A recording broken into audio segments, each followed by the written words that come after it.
অতুলনীয় প্ৰাকৃতিক শোভাৰে আৱৰা ৰম্যভূমি আমাৰে দ্বাৰকাপুৰী। কোৱাচোন বীৰগণ, দ্বাৰকাৰ মংগল বাতৰি আছেনে কুশলে আমাৰ যত প্ৰজাগত?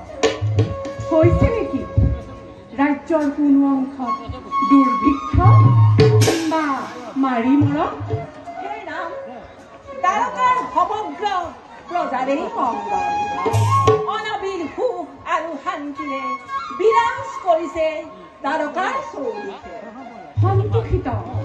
সন্তোষিত মই তোমাৰ বাণী।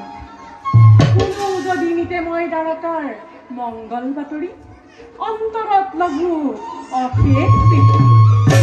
বাৰু কোৱাচোন কুমাৰ জ্যেষ্ঠ পিতা, হৈছে নেকি ৰাজ্যত বিদ্ৰোহৰ সূচনা? কোনো শত্ৰুৰ আগমন? এই জ্যেষ্ঠ পিতা, সাত্যকী সাম্ব গদকে আদি কৰি মহা বীৰগণ থাকোতে বৰ্তমান কোনে কৰিব পাৰে অপকাৰ জগত নগৰী?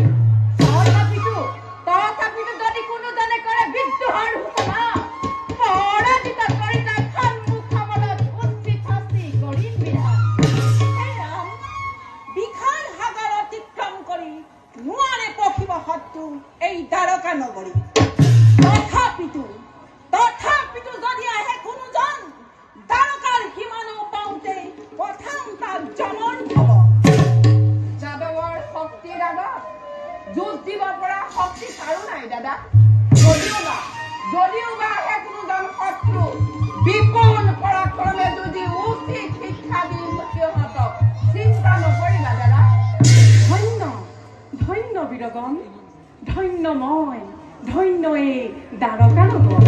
তোমালোকৰ দৰে বীৰ লাভ কৰি তোমালোকৰ বীৰত্ব ব্যঞ্জক বাক্যত লভিছো মই সন্তোষ লাভ। মুখে প্ৰশংসা মই কৰিছো তোমালোকৰ।